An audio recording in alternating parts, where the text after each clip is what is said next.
Bismillahirrahmanirrahim. Elhamdülillahi Rabbil alemin. Vessalatu vesselamu ala eşrefil enbiyai vel mursalin. Seyyidina ve habibina Muhammedin ve ala alihi ve ashabihi ecma'in. Amma ba'd. Esselamu aleykum ve rahmetullahi ve berekatuh. Hurmatly Müslüman bir tuğandar, gayneler, ustazlar. Bugün biraz tavuz yaxşı emas, biroq şoğa qarabay. Günübüzdü bir qilib chiqarib sabaq qilgan harakat qilamiz. Bugungi sabagimiz Sahih Buxariydan emas. Xudoy nasib etsa 12-sinde biz umraga jol alıp atабыз. Oşo көп адамдардын суранычы менен умра боюнча жана умранын тегерегиндеги суроолор боюнча сөз кылабыз. Умра боюнча кичине сөз айтабыз. Андан кийин кандай суроолор болсо суроолорго жооп берүүгө аракет кылабыз иншалла. Bismillahirrahmanirrahim. Umra kiçineki acılık. Umra kiçineki acılık. Çoğun acılık Haccul Akbar ve Haccul Asgar da ikiye bölünüyor. Haccul Akbar bul acılık. Acılık bul her bir Müslümandın moyununa yüktörgön farz. Kim oşol acılıkka baruğa mümkünçülük bolsa, oşo adamga farz bolat. Anın farz boluşunun sebepleri özünçe kitaplarda yazılıngan. Bay boluşu gerek, akçası boluşu gerek, denesi sak boluş gerek, gözü taza boluş gerek, aksak boluş gerek, ayaldardı mahramı boluş gerek degендей meseleleri. Emi oşol acılıktın ele kiçinesi bul umra. Umra bul öte çoğun soğupka eye olgan ibadatların birisi. Peygamberimiz sallallahu aleyhi ve sellem bu umranı kılgan. Umranın hükmü sünnet-i muakkada. Bekemdelgen sünnetlerden. Bul dağı man istata ileyhi sabila. Kimdin umraga baruga mümkünçülüğü bolsa. Acılıkka kanday bolsa oşonday. Al degenlerse acılık farz, alemi umra sünnet-i muakkada dedi. Umra acılıktay bolup bir vakıtka çektelingen emes. Misal üçün acılıkta biz sözsüz türde Zulhiccanın 8'inde biz Mina'da olup kalışımız gerek. 9'unda Arafat'a varışımız gerek. 10'unda degendey. Al bir yılda bir gele turgan acılık. Alemi umranın hiç kanday vaktısı yok. Umranın vaktısı bütün yıldın içinde umra kılganга her bir adamdın mümkünçülüğü var. Biroq 5 vakta umra kılınbaydı. Kaysıl 5 vakta? Birincisi Ayt günü, Arafa günü. Elden barığı acılık kılıp atsa sen umra kılıp жүрсең ne olur? Tura emas. Andan keyin Yevmun Nahr ve kurbanlık soyulgan gün, andan keyinki 3 gün, mına uşul 5 günde umra kılуу makruh. Andan başka vakıtın bardığında umra kılуу жақсы амалдардан. Umranın soğubu öte köp. Şolardan birisi Peygamber sallallahu aleyhi ve sellem hadisinde gelet. Kimde Ramazan ayında umra kılgan bolsa, meni acılık kılganday soğupka eye bolot degen. Oşon üçün dünyasından adamlar umraga Ramazan ayında baruga köp hareket kılışat. Biroq başka mezgilde barsa dile soğup köp. Umranın acıdan bir kança ayırmaları var. Acılıkta Arafat'a çıkabız, Muzdalifa'ya çıkabız, Mina'ga çıkabız, taş atabız. Alemi umrada al amaldar yok. Balğanı gana tavaf var, ihram var, tavaf var, ana say var. Elbette alın aslında niyet.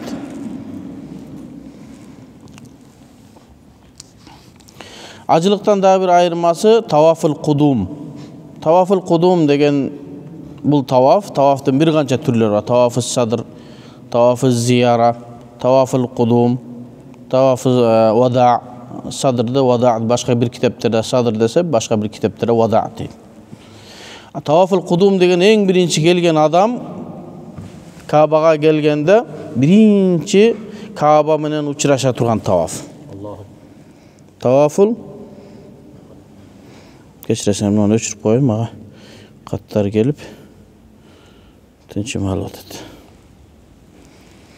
Tawaful kudum en birinci girip Mekke'ye gelgen adam kılına turgan tawaf. Bu mutamatti, bu nemeni kılbat. Bizim Orta Aziyadan bargan acılardın değerlik 100%'ı 99 deyin ha. 99%'ı mutamatti degen acılık bilen barat. Mutamatti degen acılık umra menen acılıkты bir niyet kılуу. Ökönü koşup niyet kılat. Qiran degen nerse acılıkты niyet kılat. Umrаны andan keyin kilim. Mutamatti degen girip atkanda umra menen giret, umradan ihramdan çıkkandan keyin anan acılıkka dayardanat. Şul adam menen qari neme mutamatti kana mene tawaful qudum menen girbe. Tawaful qudum degen şo birinci umra menen girip atat, tawaful qudumga girip. Tawaful qudumdu kim kılat? Жалгыз гана бирөө ажылыкты гана ниет кылып туруп, умранда ниет кылган жалгыз өзү кире турган болсо муну ошо адам тавафул кудум кылат. Ал деген биздин жана мечитте тахиятул масжид дейбиз го. Ошол тавафул кудум Кабаны ошо бирге киргенде биринчи таваф кыла турган нерсе. Анан карин acılık menen girgen adamda tawaful kudum menen giret. Umrada mına uşul nerse jok. Girgende de Bismillahirrahmanirrahim dep turup elem ne kılabız? Umrany başladık. Emi başından başladık. Kırgızstandan uçup atkanlar iki tarapka uçat. Je Ciddaga uçat, je Madinaga uçat. Mekke'de, Saudiya'da iki mamleket. Eğer bir adamlar Ciddaga uçat turgan bolsa, ortadan bir жерге konumadan uçat da Turkiyaya konat, je Dubayga konat, je Şarjaga konat, oşol жерден ihram giyişi gerek bolat. Sebebi samolyot menен ötüp ketip atkanda miqat degen çek bar. Çekten ihramsız ötü durus emes. Oşol miqatты samolyotda ötüp ketet alar. Ciddaga barıp kongonda miqattın içine girip kalgan bolat. Al degen nerse ihramı jok, miqattın içine girip ketet. Bizde Hanafi mazhabta miqatga ihramsız girgenge bolboydu. Emi Ciddaga uça turganlar bolsa, alar oşol kaysyl жерден bir konup uça turgan bolsa, Turkiyadan je Dubaydan, muna oşol жерден ihram giyip niyet kılışat. Miqattan aldın ihram giyip aluu da durus. Balki soğuğu da köbürak. Bir oşoga jaraşa kıyınçılığı da var. Egerde bir adam umraga niyet kılıp, acılga niyet kılıp ihram giyip algandan keyin, al adam mahzuratil ihram, ihramda kılınbay turgan amallardan saktanışı gerek. Tırmağını albayt, çaçını albayt, atır sepbeyt, biröge jaman söz süylebeyt, çaçını albayt. Şul nerseden tıyılgan. Emi ihramda alısıraktan giygende oşol nerselerge mine hareket emi oşol Ciddada çö turgandar Dubaydan başta oşondan saktanıp başlaşat. Je Şarjadan, je Türkiye'dan. Oşol mahzuratul ihramdan saktanıp anan samolyotda ötüp ketip atkanda samolyot daima eskerip turat. Biz miqatga gelip kaldık, niyet kılgıla dep. Je bolsa Şarjadan niyet kılıp olsa da bolat. İlgeri acıga çıkkanda adamlar anda Palestina musulmanlarının kolunda ekende birinci adamlar Palestinaga barıp Aksa mescidini ziyaret kılıp anan oşol жерден ihram baylap anan keyin ketişken. Anan keyin uşul bizdin amalыбыз токтоп kaldı kança degen жылдардан beri. Allah Taala oşol Mescid-i Aksa'nı açkan bolsun. Musulmanların koluna kaytkan bolsun. Alısıraktan da ihram kıluu, ihramga girүү ziyanı jok. Ciddaga uçkandar ошентип ihramды giydi, giygende niyet kılata. Niyet kılganda mine uşul umrany kılganга niyet kılın dep ihram giyet. Ihram degen nerse iki materialdan turgan nerse. Astına biröөнü baylayt, üstüne biröөнü jabat. Japkandan keyin iki reket namaz okup, anan umraga niyet kılat. Niyet kılgandan keyin ele ne? Labbayk Allahumma labbayk, labbayk la şerike leke labbayk, innal hamda ve ni'mete leke vel mulk la şerike lek dep talbiya aytip başlayt. Ayallar talbiyany içinden aytat. Ünün çağırbastan içinden aytat. Ayallardın ihramı kanday giyim bolsa, oşol giyimi ihram bolup eseplenет. Keyinçerak toktoyuz aga inşallah. İhramga girgenden keyin bardyk adal bolgon nerseler aram bolot. İhram degen nerse men özüme jaşoomda halal bolgon nersenin bardygyn aram kıldım degen söz. Takbiratul ihram dep namazda Allahu akbar deyizbi? Allahu akbar degen süylögön, jegen, kıymıldagan bardyk aram bolgondo ele ihramga girgende tırmak aluu, çaç aluu, атыр себүүнү ошонун баардыгы эмне ага харам болуу. Жаман сөз сүйлөө, бирөө менен талашып тартышуунун баардыгы токтойт. Эми экинчи жол менен умрага чыккандар, алар эгерде Мадинатул Мунаввара пайгамбар саллаллаху алейхи ва салламдын шаарына бара турган болсо, анда алар ихрамды Мадинадан кийишет. Мадинада Зулхулейфа деген миқат чек бар. Мына ошол жерден Мадинадан бир аз чыккандан кийин мына ошол жерден кийишет. Дагы бир токтоло турган нерсе, эгерде умрада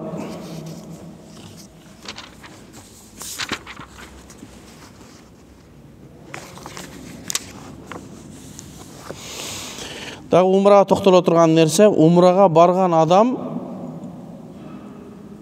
ниетинде жалгыз гана умраны кээ-биркилерди мен угуп калдым да, умрага кетип атып ажылыкты да ниет кылып атпын. Жок, ажылык бул Зулхижжа айында гана болот. Азыр умрага эле ниет кылат. Биз Арафатка качан барабыз, тиги ташты шайтанга качан атабыз деп. Ошол мүмкүн ошол умра боюнча жакшы маалыматтар берилбегендиктен эмне болуп атат? Ошол адамдарга аралаш болуп атат. Азыркы мезгилде ушундай болуп калды. Умрага жөнөгөндөрдүн бардыгы бизнеске айланып кетти. Адамдар билгени да, билбегени да адам топтоп умрага жөнөп атат. Мен мисалы азыркы мезгилде эң көп мага келген суроо азыркы мезгилде талак маселеси. Ажырашуу, талак, андан кийин эле умрадагы чатактар.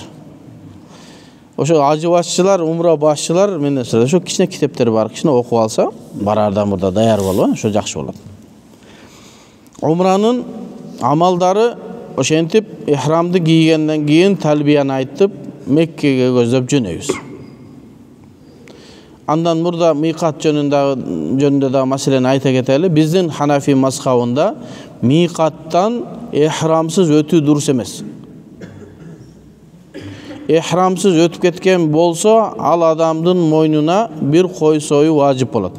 Кайра барып, эгер Меккеге кирип калган болсо, кайра умра кылам десе, Айша мечити деп коебуз, Танаим, ошол жерге чыгып умра кылса болот, бирок мойнунда ошол карыз кой тура берет. Эгерде миқатка чыгып, ошол жактан ихрам байлап келсе, анда мойнундагы кой сакыт болот. Кээ-биркилер кирип алгандагы, анда биз Масжидил Айша хил деп коет, Танаим, Меккенин бир аз чыгып беришинде. Не себептен Масжид Айша деп койгон? Айша небиз радияллаху анха ошол жерден ихрам байлаган умрага. Меккеге киргенден кийин ким умра кылам десе ошо Танаимге чыгат. Ал эми сырттан кетип аткандар хил, жанагы миқаттан гана ихрам байлоосу керек.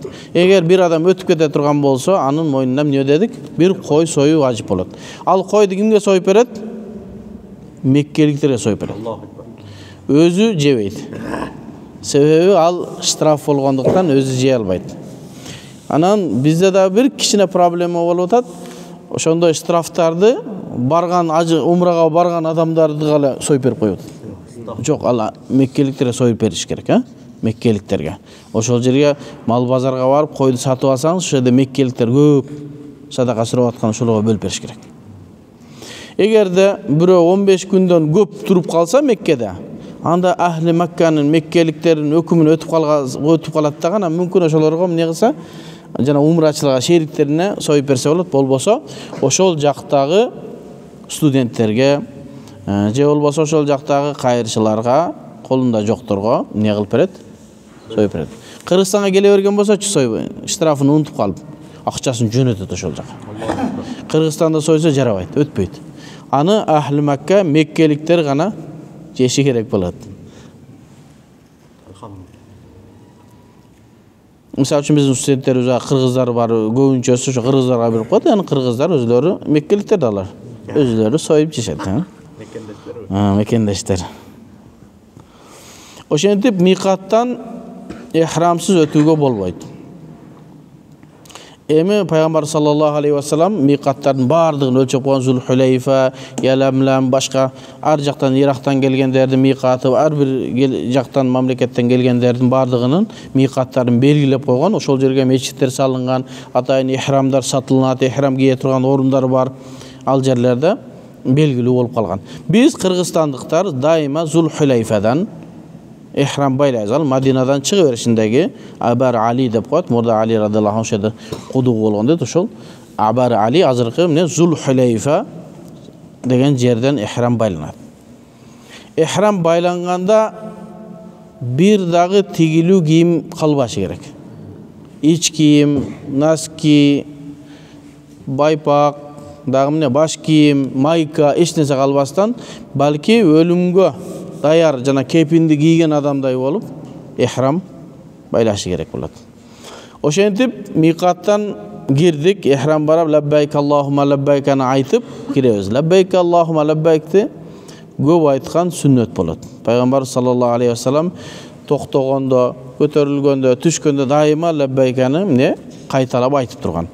Лаббайканы талбияны айткандан кийин бир аз токтоп эс алса болот. Анан тынбай талбияны айтта чарчап калган милдет эмес, айтып токтоп дайыма. Бул лаббайк Аллахума лаббайк талбия башка эч жерде дуа кылынбайт бул дуа. Бир гана ихрамга киргенде дуа кылынып, анын да убактысы бар, бир аздан токтойт. Ошон үчүн көбүрөөк айтып калыш керек. Ажылыкта талбия Jamaratul Aqaba, Jamaratul Aqaba чоң шайтанга ташата турган жер бар. Чоң шайтанга ташата турган жер, ортончу шайтанга ташата турган. Ошентип биз бөлүп алганбыз. Өзү чоң шайтан, кичине шайтан деген нерсе жок. Бул аны адамдарга түшүндүрүш үчүн чоң шайтан, кичине шайтан, орто шайтан, кичине шайтан.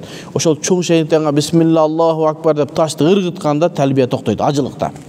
Ал эми умрага талбия Кабага барып, Хажар Асвадка барып колун тийгизгенде, же жетпесең алыстан салам берген, бисмилла Аллаху акбар деп колун көтөргөндө талбия токтойт. Мен умранын амалдарына келбестен туруп бияка кирбей, болгон талбияны качан башталып, качан токтошу. Талбияны көп айтыш керек. Ал убактылуу гана нерсе, анан башка жерде айтылынбайт ал талбия. Бир гана ушул ихрам байланганда гана кылына турган дуа, башка мезгилде кылынбайт. Же көрдүңөрбү? Намаздан лаббайк Аллахума лаббайк деген жок.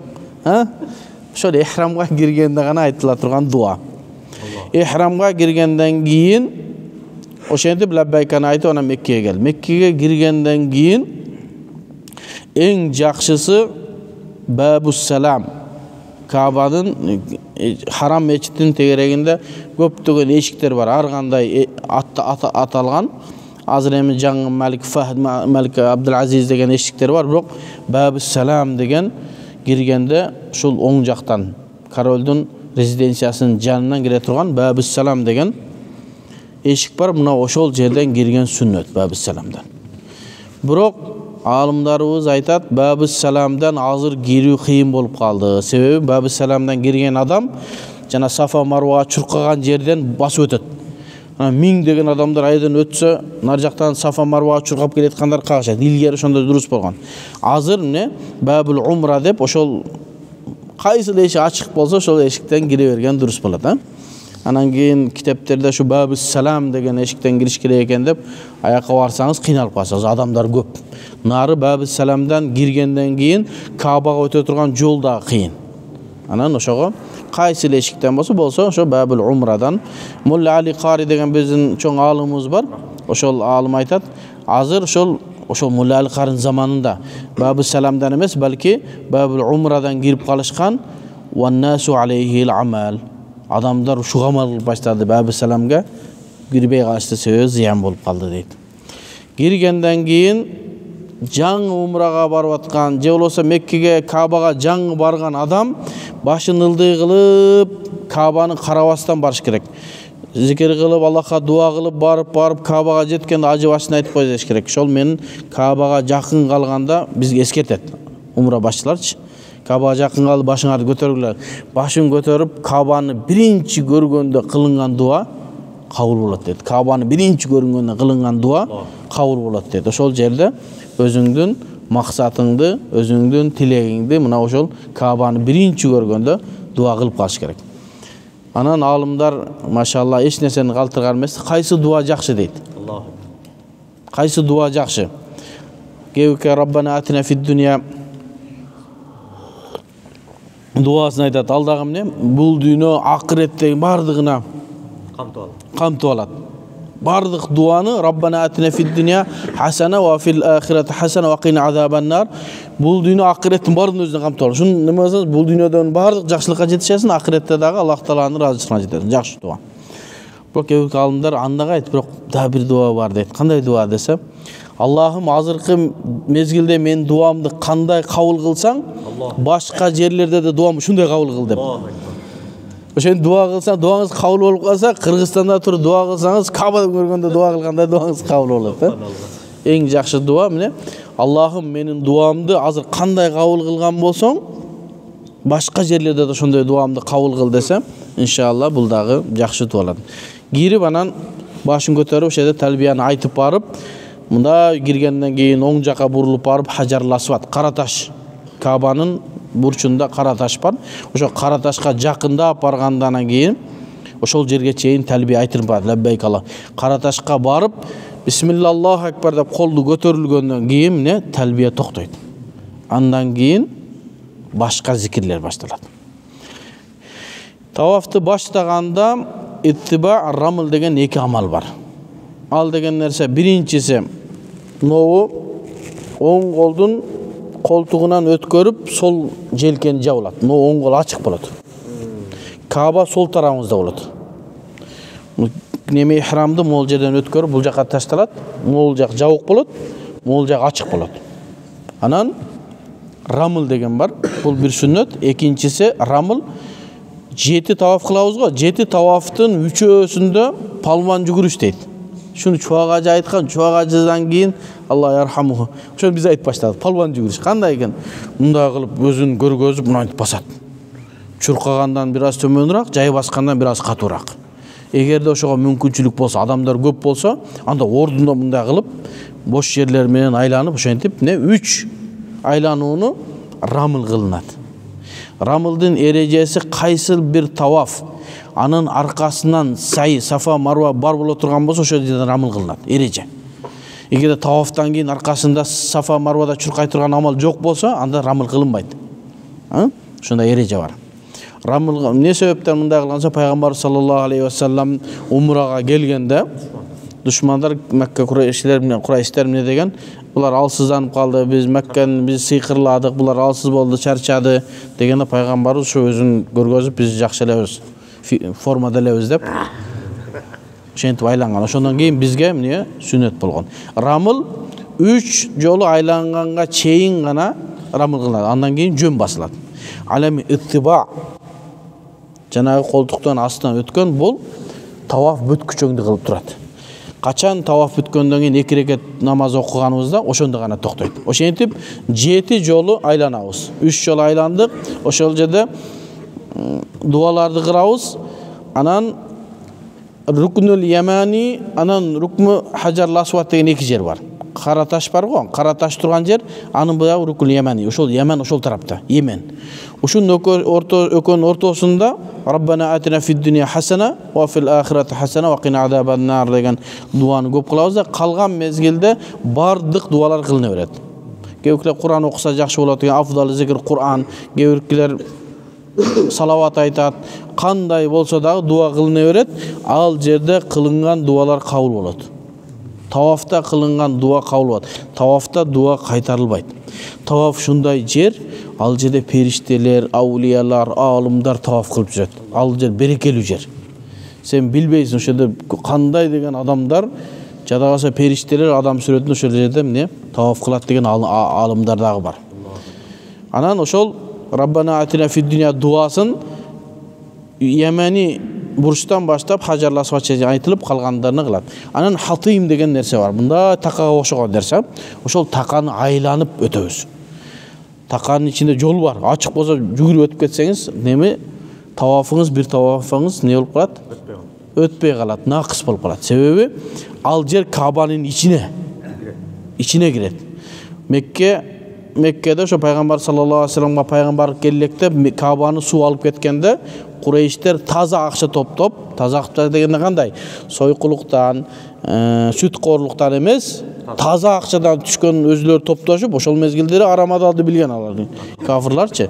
Таза акча топтошуп, анан Кабаны салганда акча жетпей калган. Ошол жерден bir 2 metrde 2,5 metrden tegерегинде жер Кабадан калып кеткендегі кишини эртип салып салган. Илгери сүйрү болгон мындай Кабачы, кийин 4 буштук болуп калган. Ошонан кийин хатым менен тосуп койгон. Ошол тосуп койгондун бул жагынан айланышка себеби Кабаны айлангыла деген буйрукту аткарып алган болуп калабыз. Жана жерин өткөзсө Кабанын ичи менен өтүп кеткен болобуз. Ошон үчүн бул жак менен айланып, ошентип 7 жолу эмне кылабыз? Таваф кылабыз. Ошол жерде каалаган дуаңызды кыласыз. Кабаны карап дуа кылган жакшы болот. Неме? Айланган жакшы болот. Себеби Кабаны караган да ибадат. Андан кийин таваф кылып 7 ар бир жанагы Хажар Асвадка келгенде кол көтөрүлөт. Бисмилла, Аллаху акбар деп. Эми кол кандай көтөрүлөт? Ханафи мазхабында намазга колду кандай көтөрүлсө, Хажар Асвадка да ошондой көтөрүлөт. Анан кулакка тийгизип мынтип жүрбөгүлө, мындай окшош мындай. Бисмилла, Аллаху акбар. Аялдар кандай көтөрүлөт? Көкүрөгүнө чейин көтөрүлөт. Ошол жерге келгенде бир айланып келгенде Бисмилла, Аллаху акбар деп 1 жолу болду. Дагы бир айланып келгенде Бисмилла, Аллаху акбар 2 жолу. Ошентип 7 жолу айлангандан кийин бир аз мүмкүнчүлүк болсо Хажар Асвадты өпкөнгө өтөбүз. Хажар Асвадты өбүш бул не? Сүннөттөрдөн. Умар ибн Хаттаб радиаллаху анху не дейт? Хажар Асвад сенден жакшылык да келбейт, жамандык да келбейт. Сени пайгамбар саллаллаху алейхи ва саллям өпкөн үчүн гана өпкөн адам деп барып өпкөн. Хажар Асвадты өпкөн бул береке. Себеби пайгамбар саллаллаху алейхи ва салламдын оозу тийген жер. Алымдар айтат, пайгамбарыбыздын жасады тийген жерге тийген жасат тозокто күйбөйт дейт. Ошол жер, эгерде ошол Хажар Асвадты өпсөңүз, пайгамбарыбыздын оозуна ошол оозу тийген жерге тий деп ниет кылабыз. Иншалла. Бирок эми Хажар Асвад өзү сынык болуп аз эле калган. Себеби Хажар Асвадтын пайгамбарыбыз тазалап барып койгон өзү. Кийин өпкөн. Мына ошол берекелүү жер. Ал жерде да кылынган дуа кылат. Кылынган дуалар кабыл болот. Биринчи өп туруп, кийин сажда кылынат. Өп, сажда кылынат. Эми мүмкүнчүлүк болсо ошол жерге барып Хажар Асвадты өз дагынан бир аз аркага чыгып, ошол Макам Ибрахим алейхиссаламдын бутунун изи калган таш бар. Ал мындай кылып бир сулуулап ичине коюп койгон. Ал жерге сыйынылбайт, аны сүркөлбөйт, өппөйт, жыттабайт, эч нерсе кылбайт. Ал жерде эчтеке жок. Ошонун арка жагын өтүп 2 рекет важип намаз окуйбуз. Тавафтан кийинки 2 рекет дайыма важип болот. Важип 2 рекет намаз окулунат. Биринчи рекетине Кул я айюхал кафирунду, экинчи рекетине Ихлас сүрөсүн окусам эмне жакшы болот. Анан таваф кылып атканда Кабаны сылап өтүш жакшы, өпкөн башка кылган жакшы, адамдарга зыян бербестен. Анан адамдардын арасында көрүп каласыңар, жана Рукунин Яман бурчундагы өпкөндөр бар. Бирок Ханафи мазхабта өбүлбөйт ал. Ал жер жоюн гана сыланат. Ошо сылай берип ошол жер жукарып кеткен. Мындай болупчу.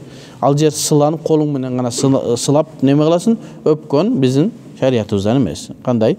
Биздин фикхта Аллах маселе айтылган эмес. Эми кээ биркилер бир хадис бар экен, пайгамбарыбыз өпкөн экен деп айтылат, бирок биздин фикх китептеринде жок, ал жер сыланат.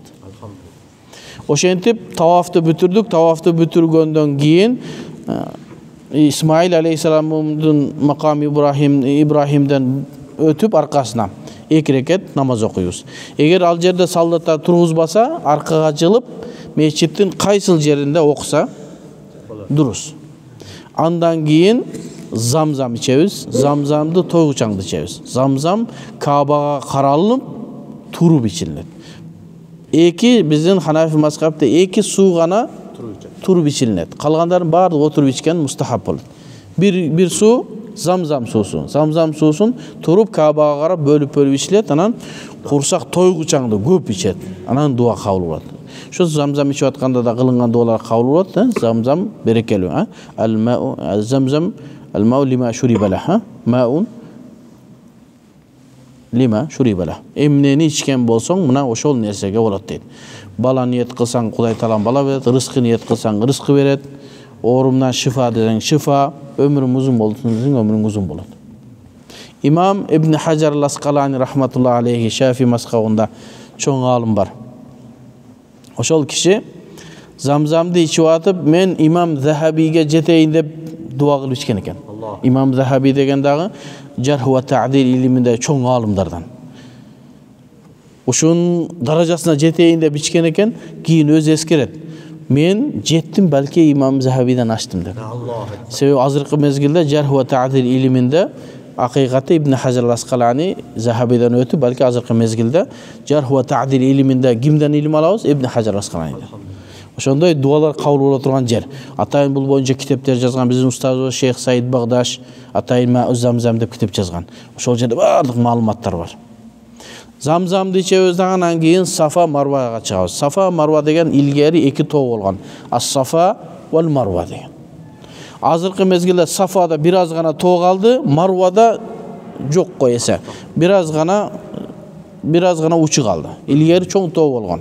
Ал жерде Hajar enemiz su izdep эки тоонун аркасында чуркаган жер, Мына ошондон бизге сүннөт болуп калган. Ошол жерде Сафага чыкканда, Сафа тоосуна чыкканда Каабага карап ошол жерде дуа кылынат. Бул жерде да дуа кабыл болуна турган жер. Кандай дуа кылсаң кабыл болот. Анан ошол жерде дуа кылат да, анан кийин бисмилля деп анан сайыны баштайбыз. Сайыгын баштаганда Сафадан башталат, барып келетканда жашыл чырак бар. Жашыл чырак биз илгери kitap okuyup aтканыбызда Меккеге бара элегибизде жашыл чырактын арасында чуркалыныш керек десем, кандай жашыл чырак экенин таппай барып карасам, атайын сонун кылып жашыл чырак кылып белгилеп коюптур. Мына ошол жерге чейин басып барабыз дагы жашыл чырактын өлчөмүнчө ошол жерде көргөзүп койгон. Ошол жерде чуркаланат. Кадим каалагандай чуркалат. Чуркалат, ал эми аялдар ал жерде басып өтөт, чуркабайт. Анда бирөө айтышы мүмкүн да, бул сүннөт бизге сүннөт болуп калды. Bunu kimden sünnet bolup geldi bizge? Ayal kişiden. Hajar enemiz çurkagan go. Emне azırkı mezgilde ayallar çurkabайт dese, al mezgilde hiç kim jok bolgon. Ошон үчүн ал Hajar enemiz su izdеп çurkagan.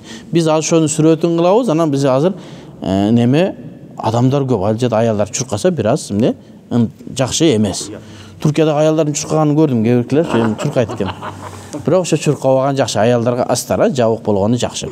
Сафа Марвадан ушинтип чуркап, анан Сафа Марвада дагы дуа кабыл боло турган жер. Ошол жерде кылынган дуанын бардыгы кабыл болот. Иннас-Сафа вал Марвата деп дуаны аятты окуп чуркасаңыз дагы болот. Барып Марвага барасыз. Марвадагы бутоо азыр бир аз эле калган. Марвадан бир аз өтөсүз дагы Кааба жакты карайсыз дагы дуа кыласыз. Ал жерде да дуа кабыл болот. Сафадан Марвага барганда бир болуп эсептелет. Marvadan kayra Safaga gelesiz, ortada жашыл чыракта чуркайт, 2 oldu. 3, 4, 5, 6, 7 деп Marvada sizin sayınız bütöt. Sayını bütkөндөн кийин 2 rekat namaz okulunabı, okulunbayбы деген bir mesele var. Kebirkiler okulunuş gerek deyip, kebirkiler okulbayt deyip. Bирок al-mashhur bizim Hanafi kitaplarında al жерде namaz okulunbayt. Bирок kebirkiler mustahab okup koysa bolat deyit, bирок aksarun nas okuybayt. Okup koysanız bir mustahab amalda kılasiz. Ошодон чыгасыз дагы тура чач алдырган жерге барасыз. Кээ-бирки ошол жерде барсаңыз кай чыгармап тургандар бар. Соо алгысы келип, чиге чачын кыркып коеюн деп. Биздин мазхабта чачты бүтүндөй алыш керек. Эгерде чач бир унмула дейт, бир муундан кыска боло турган болсо, аны кырыш керек болот. Же налевойго алыш керек болот. Ал эми бир уундан көп болсо, кыскартса болот. Кыскартканда бардык жагын алып кыскартылат. Анан алар Шафи мазхабта кээ бир чачтарды кырып койсо болот дейт дагы. Анан ошол жерде тургандардан чачын кырып коюн, мен чачым кырктырдым деп, бизде ихрамдан чыкпаган болот. Наоборот, штраф кылган болот дагы, ихрамдан чыкпаган болот. Анан ихрамда колун самындап жууп, атыр себине бардык анан күнөөлөр жабылат. Ошон үчүн айыл жерде айткандарга көнбөстөн туура чач алдырган жерге барасыз, же гостиницага барасыз. Өзүңүн машинкаңыз болсо, чач алдырган жерге барылат дагы, анан не кылат? Чачты ошол жерге барып, анан кийин алдырат. Алдыргандан кийин болду, мына сиз ихрамдан чыктыңыз. Умраңыз бүттү, Кудайым таалам умраңызды кабыл кылсын деп дуа кылабыз, болду. Шу менен гостиницага барасыз дагы, ихрамды чечип, жаңы гражданский кийимди кийинесиз дагы, бир аз эс алып алып, анан кечке Каабага келип, таваф кылып, ибадат кыла бересиз. Эми умрага барганда умраны көп кылган жакшыбы же тавафты кылган жакшыбы десе, умра деген нерсе негизи Меккеге кирип атканда кылына турган amal da ihram менен. Ана Меккенин ичине кирип алып анан кайра чыгып ihram bir кайра болот, бирок ага караганда таваф кылган жакшыраак дейт. Кийин бир 7 жол таваф кылып, мындай кийим менен эле 2 рекат намаз окуса жанагы жерде, болду, бир умранын сообу берилет. Бисмилла, Аллаху акбар, чоң атама кет деп кайра баштай бересиз. Ошол кылынган тавафтардын соопторун өтүп кеткендерге, башка бирөөлөргө багыштаса, арнаса болот. Себеби ал жерден соопко ээ болот. Соопко ээ болгондон кийин ал сиздики аны башка бирөөгө хадия кылганга болот. Өлүктөргө да, тириктерге да. Досуңуз келип калган, бир умра кылып коесуз. Сооп жети. Биз бул дүйнөдө эмне сооп топтогонго келген адамдарбыздан. Сооп топтоп кыяматта Аллах Тааланын ыраазылыгын таап бейишке кирүү. Ошентип умра бүттү. Эми умранын ичиндеги анча-мынча маселелерге токтолобуз. Умранын ичинде кээ бирде ошо чач маселесинде бизде чоң маселелер каралып атат. Чач алганда кайчы менен кайчылап коюп атат. Ошол эмне болот? Ал адамдардын ихрамдан чыкпаган болот. Андан кийин атыр себинсе тырмагын алса, ихрамдан чыкпастан туруп, жанагындай амалды аткарганлыгы үчүн эмне болот? Штраф болот. Штрафтын түрлөрү көп. Эң чоңу умрада бул кой сою. Ал эми ажылыкта төө сойгонго чейин бар. Ал эми умрада бир гана кой союлат. Кой союлган качан десе, ошол даратсыз же болбосо жунуп же хайыз же нифас мезгилинде таваф кылса, эмне кой союлат. Же болбосо алыстан келет деп ихрамды үстүнө үшүп башын жаап алса, анда дагы эгерде бир күн кечке жапкан болсо, же болсо бир түн кечке жапкан болсо, анда кой болот. Андан азына садака берилет. Садаканын өлчөмү канча десе, нисфи саа, жарым саат деген ошол bir 700 gramdın, 1 kilogram bir nesenin az esmen çıktı, saatin, nısf saatin ölçümü. Dinar, riyal boyunca 15 riyal, 20 riyalın tegereginde bir sadaka veriş gerek olur. Biz Hanafi mazhabda çaştı toluk alış gerek dedik. Emi toluk alınmaya kalsa ihramdan çıkmaydı. Al kişi kayra gelip ihram çaşını aldırıp ihramdan çıkış gerek. Emi iki adam var. Akçası yok. Maşinkası var. Ne kız gerek? Birinin çaşını alayım dese ihramda. Bizim Hanafi mazhabda inde tahallulul ahir akırkı halal bolu çığuda özünün çaçın başka birinin çaçını alsa da ruhsat. Büttü. Safa Marvan'ı bütürdünüz. Çaçı alış ele kaldı mı? Al mezgilde özünüzün çaçınızı alsanız da olur. Birinin çaçını alıp verseniz dağı duruz. Ayallar ne kılat? Ayallar oşol bir muğun ölçömünçö çaçının bardık jerinden alat. Gevirkler çaçtın akırından kırıp koyup oldu. Yok. Çaçtın akırından kırkat, anayın misal üçün bul jağı kıskarak bolsa, al жерден kırkat, üstü kıskarak bolsa kırkıp bardığın ne? Bir deyğili baştın bardığından bir söğüm iletinde gana ölçömünçe gana ne kırkılar. Andan köp kırkılarının gereği yok. Alemi kırış bul makruh tahrimi ya, aramga jakınırak kırılbaydı. Ayallar kırılbaydı. Erkeklerge je kırat, je kıskartat. Kimisi jakşı? Kırgan jakşı. Peygamber sallallahu aleyhi ve sellem'e gelişip ne dedi? Kim şu çaçın kırgan bolsa Allah Taala'nın bereke versin dep jakşı dua kılsa kıskartgandarçı dedi. Kayırlı kırganдар kıskartkan 3 jol suraganda 4-üncüsünde ne dedi? Kıskartkanдар dagı dedi. Oşo alımdarыбыз aytat, kırgan bul eң jakşı. Kıskartkan andan keyinki ököteң ne durus. Andan keyinki masele ayaldardын maselesi. Ayallarda uşul köp masele bolup atat. Bayagı etek kiri gelip kalgan mezgilde uşul kantip ihramga giret, kantip amaldарды atkarat. Emi köpünçe ayaldardın şu etek kiri 6 gün 7 gündün ölçömünde. Egerde uşul bargan mezgilde, Madinaga barganda ihram giye turgan mezgilde uşul ayızı gelip kala turgan bolsa ne kılat? Dese ayal kişi niyet kılat. Ayal kişinin ihramı bardık giyimi ihram bolup eseptelenет aga. Aga jana tigilgen giyim giybesin degen öküm jok ayallarga. Ayallar bardık giyimdi giye beret. Butuna ması giyet, каалаганын кийет, чешкасын алмаштырат, куртка кийет, бар нерсе кие берет. Болгону бетин жаппайт. Бетин жаппайт. Себеби бетти жабуу эмне? Жанагы штрафтарга кирип калат. Эгерде бир күн же бир түн кечке жапкан болсо, бетти ачып жүрөт. Аялдар эмне кылат десе, аялдар ошол айызы келип калган аялдар ниет кылат. Ниет кылат да ошол токтогонго чейин келип Меккеге кире берет. Гостиницада күтүп турат. Өзүнүн шериктери барып, умрасын бүтүрүп келет. Андан кийин ошол этеккир токтогонго чейин бардык нерседен багы ихрамга кирген адам кандай сактанса ошондой сактанат. Тырмагын албайт, атыр себинбейт, шампунь менен жуунбайт, атыр сабын менен жуунбайт, ушак айтпайт, бирөө менен урушпайт, талашпайт. Анан Кудай насип этип тазаланды, дароо душка түшөт да тазаланып туруп барып жанагы умранын амалдарын аткарып кайра келе беришет. Мына аялдардын маселеси. Аялдардын экинчи маселеси ошол айызды же болбосо этеккирди токтото турган дары ичүүнүн өкүмү. Азыр биз эмне деп алымдар, биз эмес, алымдар фатва берип атышат, ошол эмне? Макрух. Макрух, жаман, жакшы эмес.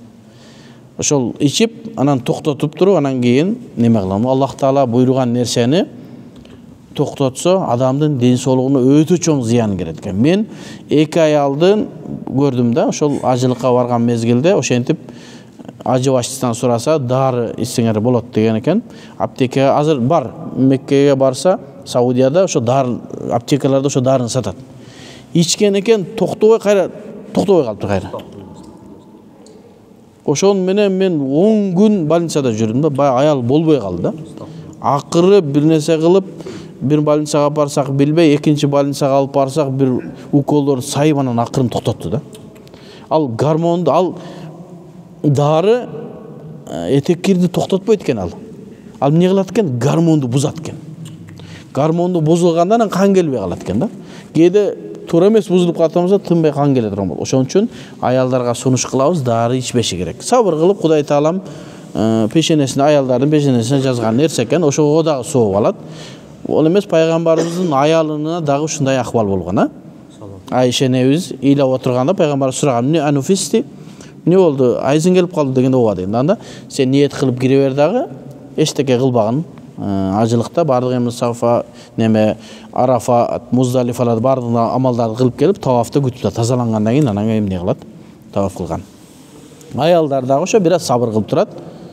14 күн убакыт бар иншалла.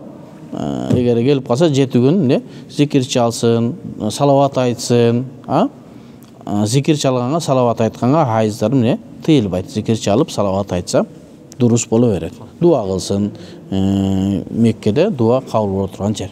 Ошого дарыны сунуш кылбайбыз. Биздин китептерибизде эгерде дарыны ичип туруп токтотуп таваф кылса эмне болот десе дурус. Себеби бизде даратсыз Каабаны таваф кылган эмне дурус эмес.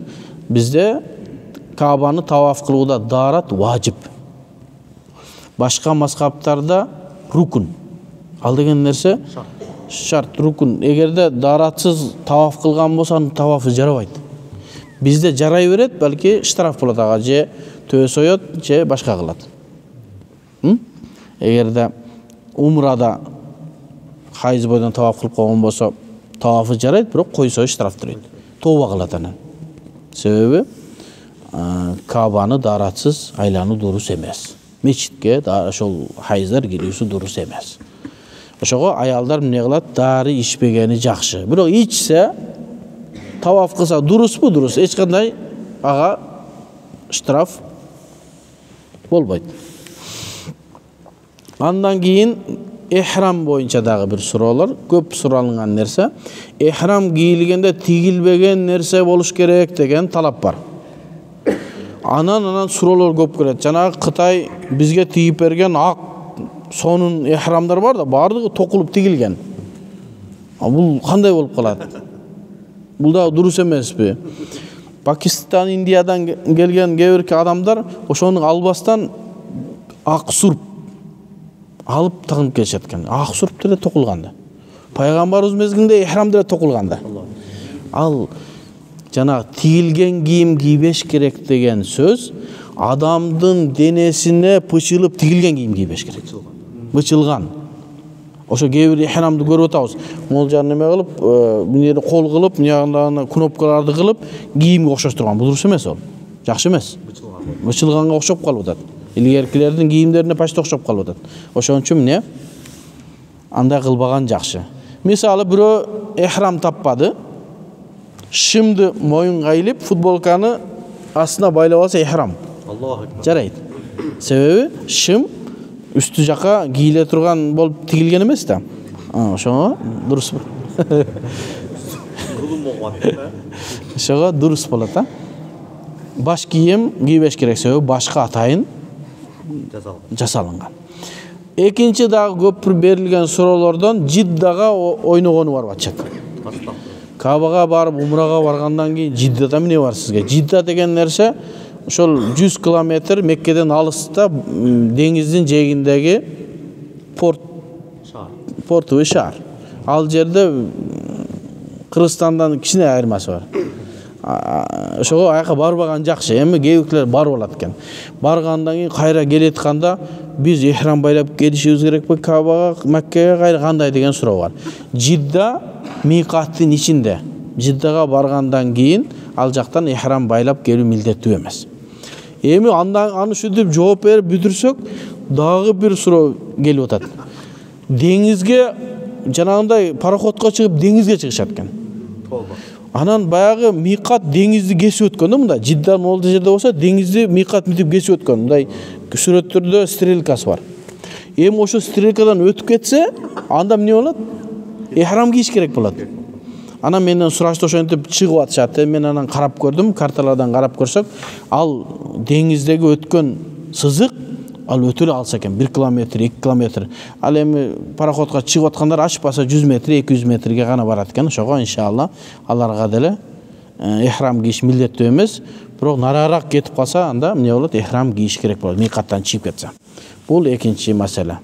Анан дагы адамдардын арасында өтө көп суралып аткан маселе бут кийим. Бут кийимдеги тигилүү маселелер. Бул дагы тигилүүгө десе, тигилүү бут кийимдики бир гана кабейн, эки каптык жаппаса эле болду деген сөз. Ал деген нерсе маасы кийсе болбойт деген сөз. Калган бардын кийсе болот. Пайгамбарыбыздын деле бут кийими ошол тигилген. Ал тигилген зыян бербейт. Бирок ошол немени жаппашы керек. Кап деген томук. Томук экиге бөлүнөт. Жана буттун бул жериндеги томук бар го? Бул томук, анан бул жердеги томук. Буттун мындай жериндеги томук. Арабтар ошону экөөнү тең томук дейт. Экөөнү тең томук дейт. Эми томукту жаппасын деген ажылыктагы кайсын айтып атат? Десе, алымдарыбыз машалла Аллах разы болсун ушулардан экөөнү бөлүп койгон. Каб ат-тахара, кабул хаж деп. Кабул тахара жанагы бутту жууганда мынау бут неме томук эске алынат да, ушу томуктун үстүнө чейин жууш керек болот. Бул даараттагы томук. Ажыдагы томук бул жердеги томук. Мына ушул жер ачык болуш керек. Кээ бирки куюлган бут кийимдерде некен ошол жери жабык болуп калат экен. Кыркыш керекпи деген маселе келип чыгат. Ошого кыркпастан сатып алып атканда эмне кылыш керек? Караш керек. Бир аз жанагындай гөлөшкө окшогон бут кийимдер эмес, балки ачыгыраак мындай жанагы бармак менен сөмөйдүн ортосуна мындай кылган 3 ачара бар, ошондой эле да аса бар. Ал бир аз эле автобуска чыгасыз. Автобустан келип туруп гостиницага түшөсүз, гостиницадан эптеп харамга жетип туруп сумкага саласыз. Шап неме тапчканычы. Анан таваф кыласыз, кайра кийип үйүңүзгө келгенде болду. Ушул эле кичине эле убакытка. Бутуңуз кыйналса дагы ошону кылган жакшы. Бирок кырккан дурус эмес, жакшы эмес. Себеби итлафул мал жанагы сатылып алынган нерсени не кылуу? Бузат. Дагы бир маселе. Ажылыкка барбаган адам умрага барса болобу? Ажылык өзүнчө парз, умра өзүнчө парз, сүннөт.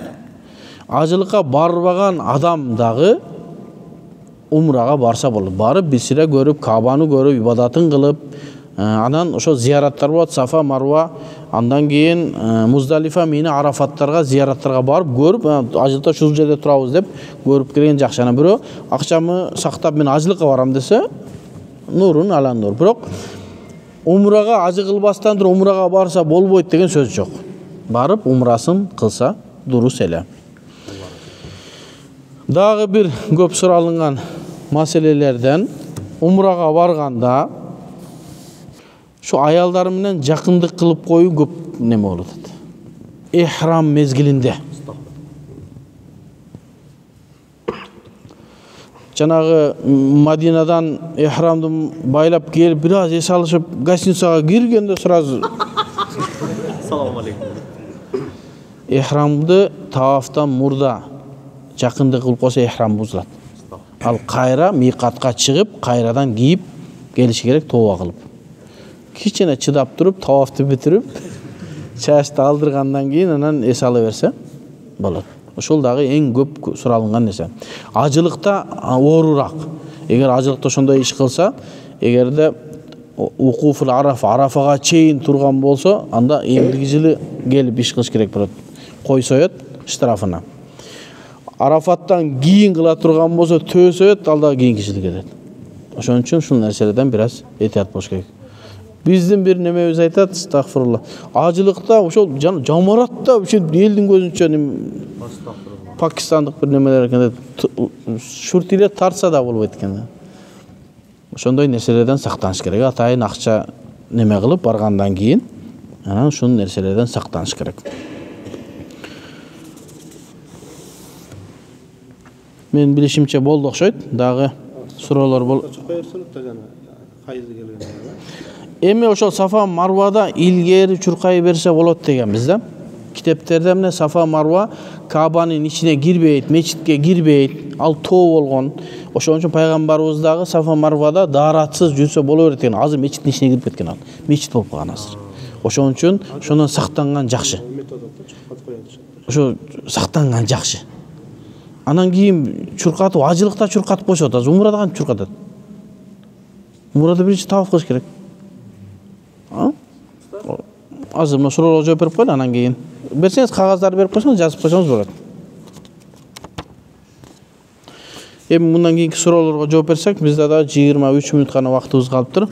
Ассаламу алейкум устаз, менин суроом, умра бүткөндөн кийин чач алып бере турган эч ким болбосо эмне кылат? Жана айтып өттүк, биз чач ала турган эч ким болбосо, биздин китептерибизде кантип келет? Эгерде бир адам ошо умраны бүтү дагы, же ажылыкты бүтүп адашып кетти. Эмне кылат? Чачын алдырыш керек десе, эч нерсе таппаса, таштын жанагындай кырлары бар го, ошого өзүнүн чачын жулсун дейт. Кадрил имкан, колунан келишинче дейт.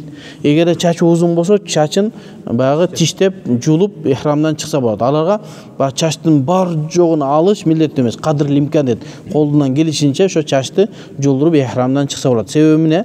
Бир махзуратыр жана тыйылган нерселерге түшүп калып, штраф болуп калбасы үчүн. Анан ошол маселелерден чыгарып, анан кийин алымдар айтып, адамдар умраны бүткөндөн кийин, же ажылыкты бүткөндөн, ажылыккачы шайтанга ташты аткандан кийин эмне болот? Ихрамдан чыгат ажылыкта.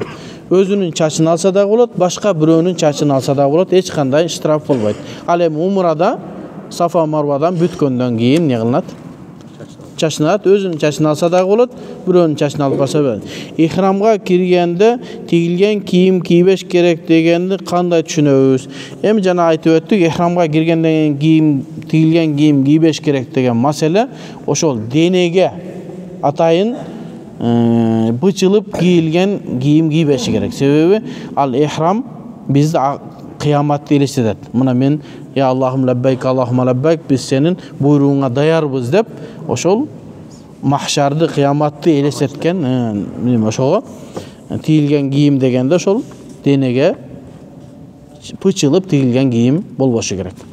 Анан жанагы айткандай шымды мойнуна салып алса, же болбосо футболкасын көйнөгүн астына байлап алса, ошо ихрамга өтөт. Аялдардын ихрамы кандай болот? Аялдардын ихрамы бардык кийими ихрам болуп эсептелет. Алар тигилүү кийим кийбеш керек деген тыюу жок. Алар бардык кийимди кие берет. Башына дагы жолугун сала берет. Болгону алар эмне кылат? Бетин жабышпайт. Эгер пардада жүргөн аялдар боло турган болсо, ошол жерде ачат, эркектер келген мезгилде чүрүп коет, мындай өзүндөй кылып. Анан биздин устазыбыз Шейх Тарык Сардар Али бир айткан маселеси бар эле. Аялдар жанагы кепкага окшогон нерсени кийип алса, жакшы дейт. Жоолукту үстүнө таштап коет, бетке жоолук тийбеши керек. Бетти жаап алганда бетке жоолук тийбеш керек. Ошол мындай кепканын жанагы айбанынан бери түшүп калса, ошол жакшы болот дейт. Анан калган бардык нерсени кийет. Маасы кийсе болот, байпак кийсе болот, куртка кийсе, кандай кийим кийсе болот. Алар болгону эмне атырдан сактанат, тырмак алгандан, чач алгандан, ушул нерселерден сактанышат.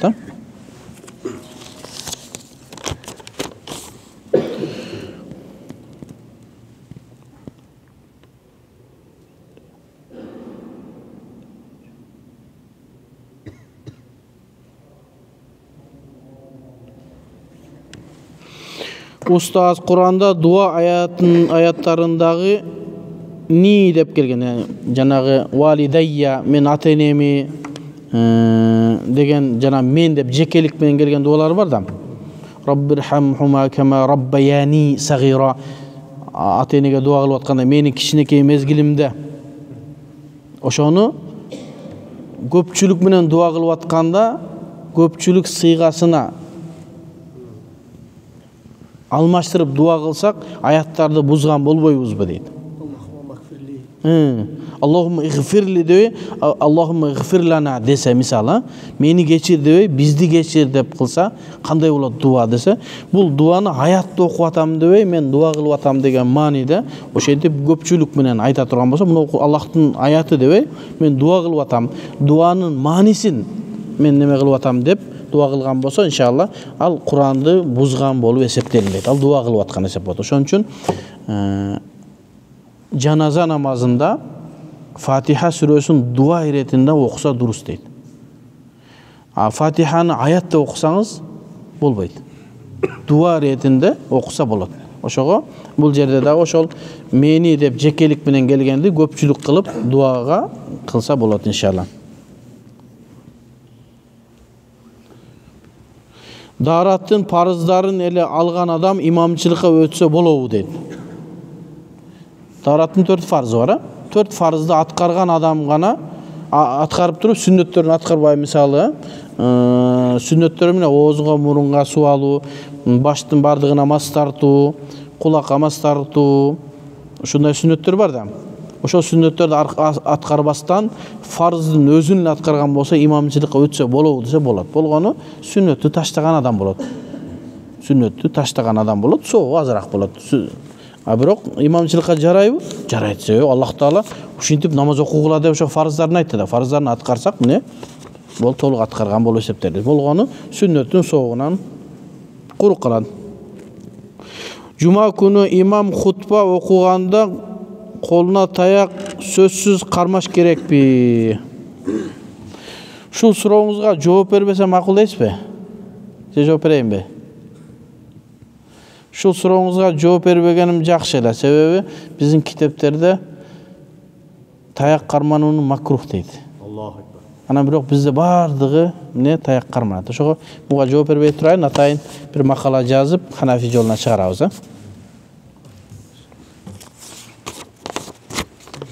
Ассаламу алейкум устаз. Мен балдарды иштетем. Менде иштеген бир баладан 12 кой сатып алгам.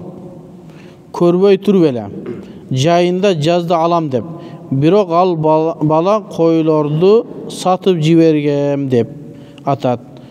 Ордуна бир уй музоосу менен берем деп атат. Алсам болобу дейт. Биздин соодада бей'ус салам же болбосо бей'ус салаф деген соода бар. Ал акчаны берип коюп, товарды кийин алат.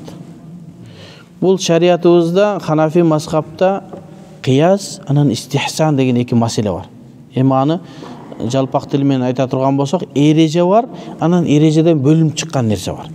Эреже менен ошо бай'ус салам дурус эмес. Себеби акчаны бериш керек, сатып алган нерсени алыш керек. Ушул кыяс эреженин негизинде. Бирок адамдар ушуну пайгамбарыбыз мезгилинде да андан кийин дагы ушул амалдар аткарылгандыгы үчүн муну истихсанан эмне кайдадан, эрежеден сырткары чыгарып дурус деп айтабыз. Бирок бул нелерде дурус? Жаңак, алма, жүгөр, бууда ушул нерселерде дурус. Ал эми кой, жанагы эсептелинген уй маселелеринде дурус эмес. Бирок адамдар ошону мамиле кылып, бири-бирине ыраазычылыгы жок. Мен сага мынакей 5000 сом бердим, сен коюңду сатып алдым, күздө алам десе, сиз ыраазы болсоңуз, бул ыраазы болсо, эмне? Шариатта уруксат берилет. Себеби соода сатык бул танзими, адамдардын арасындагы болгон мамилелерди шариатка ылайыкташтырып берүү. Ал эми ибадаттар бул тааббуди. Аллах Таала пайгамбар кандай көргөзүп ошондой кылабыз. Ал эми соода сатыкта танзими, кээ бир соодаларды бир ойлоп тапса, кара шариатка туура эмес келбейби? Каршы келбейби? Сүткорлук жокпу, алдамчылык жокпу, наразычылык жокпу? Аны дурус дейбиз. Бул дагы ошол, эгерде ошентип кой бере турган болсо, анан ошол койду сатып ийиптир бул азамат. 12 койду. 12 койду сатып ийген болсо, анын ордуна бир уй музоосу менен берет экен. Эгер сиз ушуга ыраазы болсоңуз, алсаңыз бар, ыраазы болбосоңуз, тиги киши ошо 12 койду берүүсү милдеттүү. Өкүңөр ыраазы боло турган болсоңуз, ортоңордо бир талаш тартышы болбой турган, кийин казыга албай турган болсоңуздар, дурус эле. Эми баасын карап көрөсүңөр. 12 койдун баасы менен бир уй музоосу менен баасы туура келеби? Аны силердин ишиңер. Ошону карап чечсеңер болот иншалла. Тууп койсо ошо туугандык болот да. Сатып алгандык болот. Сатып алгандык болот. Ассаламу алейкум уста, суроо дед. Саждада буттун өкүмү кандай болот? Бириктирилеби же ачык болобу? Дегеле биздин маскапта кандай? Ушул маселе каяктан келген? Биз айттык, Ханафи маскапта 2 чоң медресе бар. Фукахалар, анан фукаха мухаддисиндер деген. Фукаха мухаддисиндер деген бул кийинки келген аалымдар, Ибн Хумам деген чоң аалым өткөн, ошондон кийинки келгендер. Кээде ушу кийинки келген аалымдар мурдагы келген аалымдарга кичине каршы сүйлөйт. Ошондо биз ошо мурдагы келген аалымдардын сөзүн алабыз. Ушул бутту тигизип туруш керек деген сөз кийинки келген аалымдардын сөздөрүнөн. Ал эмне себептенсе пайгамбар саллаллаху алейхи вассалам мен сажда кылганда 7 мүчөм менен сажда кылууга буйрулдум деген хадис бар.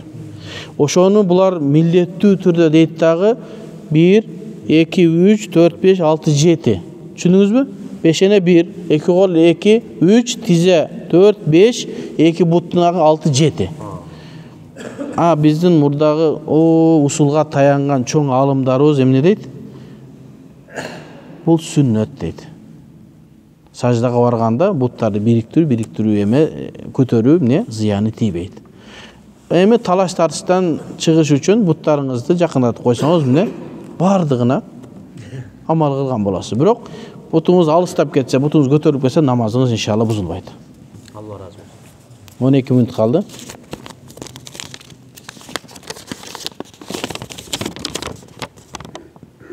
Ассаламу алейкум устаз.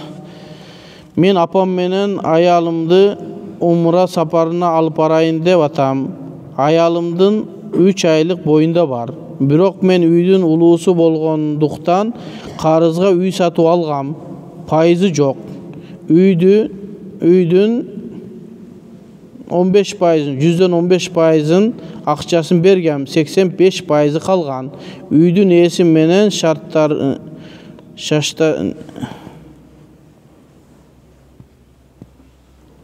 үйдүн ээси мени шаштырбай эле. Шаштырган жок десеңиз болот. Ошого кеңеш бериңиз. Үйдүн акчасынан кутулсамбы же апам менен аялымды умра сапарына алып барсамбы? Апамдын дубасын ала албай, кызмат кыла албай калдым. Азыр өкүнүп атам. Апаңыз атамдын дейт. Атамдын дуасын албай, атасы өтүп кеттир, эми апамдын дагы умра сапарына апарып келсем дейт. Эгерде үйдү жанагындай шаштырбаган боло турган болсо, анда ибадатты тыюу жок. Бул ибадат. Ибадаттан тыюу жок. Эгерде апаңызды, аялыңызды умрага алып барсаңыз, күнөөкөр болбойсуз. Эгерде карызыңыз сизди такап сурап турган болсо, анда эмне кылабыз? Карызды берген афдал. Эми аны сурабаган болсо, анда умрага барып келсеңиз жакшы болот иншалла. Аллах Таала умраңызды кабыл кылган болсун. Болду суроолор? Аялдар болсун биз умрага чоң барганда баягы чачын бир сөөм учун эле мындай урап туруп эле учунан кырып койсоңор болот деп анан аялдардын баардыгы ошентип берген абай сиз аялдарды эле полный алыш керек дедиңиз го Жок. Учунанчы? Учудан бардык чачтан алыш керек. Алар баягы мындай чач узун болсо учунун бир эле жерден алып кырып койгон ошентип баардыгы немеден чыктык деп эле эми алардын Эми өтүп кеткендерге салават. Аларды менен Шафи мазхабында дурус дейбиз дагы. Авамдардын жанагы илимсиз эмес көчөдө жүргөндөрдүн мазхабы жок дейт. Алар Шафи мазхабынан жол таап беребиз да болду, эми кетти, өткөнгө айла жок. Эми мындан бияка билишибиз керек. Чачтардын бардык жеринен алынбаса ихрамдан чыкпайт. Ошол бир муунчалык жерди бардыгынан кыркып не кылып алыш керек. Болбосо эмне болот? Ихрамдан чыкпай калат. Эстеп туруңуз, а?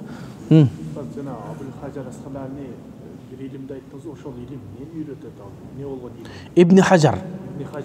Ибн Хаджар Асқаланинин Илми Риджал деген Жарх ва Таъдил деген илим бар.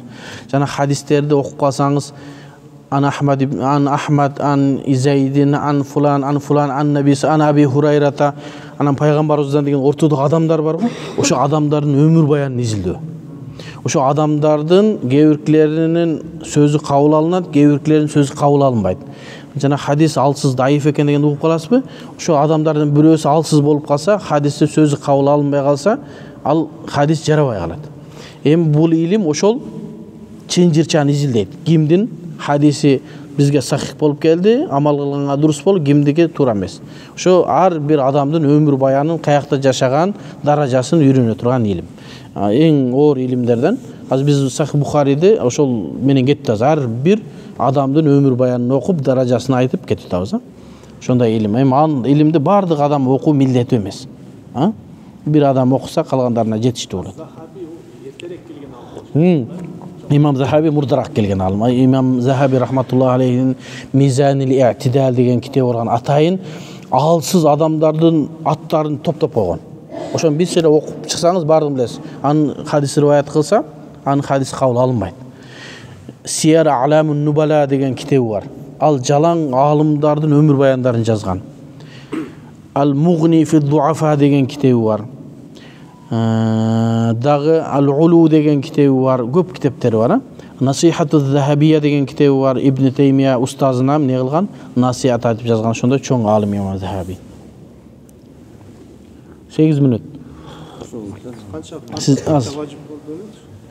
Кээ-бирлер мисалы умрага барганда Кувейттен Жидда учуп барып, Мадинага автобус менен кетип атпайбы? Ихрам кийбей элечи. Ошон эгерде бир адам Жиддага барып, анан Жиддага баргандан кийин миқатты өтүп кетти да алчы. Кабага киргенге дурус эмес ал кишиге. Эмне кылат эми? Эми кайра миқатка качыш керек эми. Же Таифка качыш керек, же Мадинага качыш керек. Меккеге кирбеш керек. Мадинага барып кайра миқаттан чыгып кетсе болду. Анан ошол жактан ихрамги байлап, анан кийин кайра келет. Эми Жиддага түшүп туруп Маккага кирип барсаң анда болбой калат.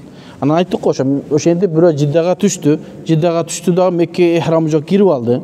Кирип алганда эмне кылат ал десе, чыгып келсин, эң жакын миқатка чыгып келсин, же Таифка барсын, же Мадинага барып, кайрадан ихрам кийип келсин.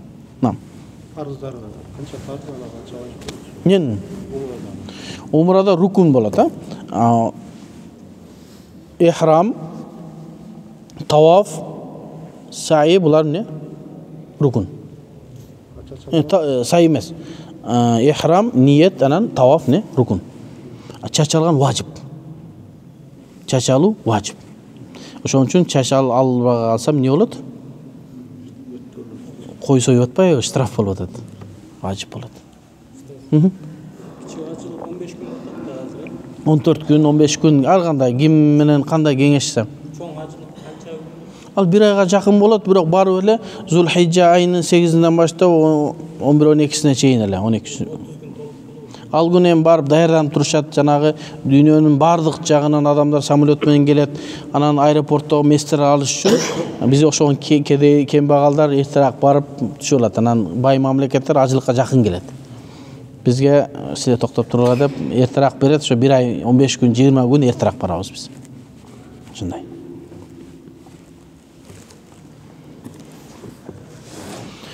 Аллах разы болсун.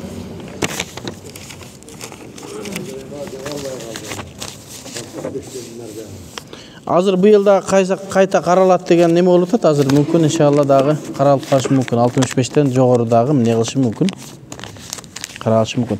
Дагы сүйлөп турбайлыкпы азан айтканга чейин кээ бирке умрадагы же болбосо ажылыктагы бир проблемалар боюнча. Анан кээ бирке адамдар ошол умрага барганда Таифка да чыгып атышат. Таифка баруусу милдеттүү эмес. Таифка барган адамдар эмне кылат? Микаттан чыгып кетет.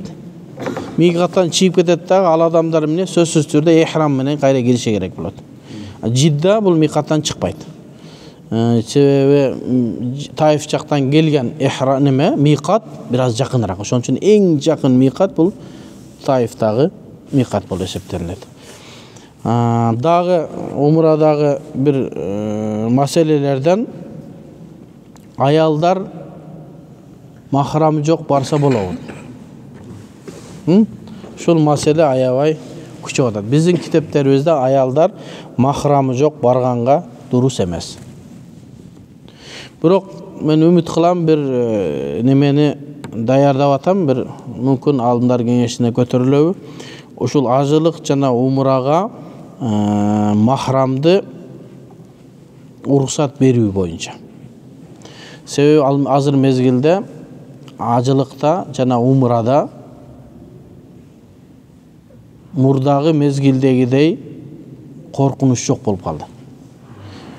Мына Россияга кеткен, Америкага кетип атканды айткан жокпуз. Умра менен ажылыкты гана.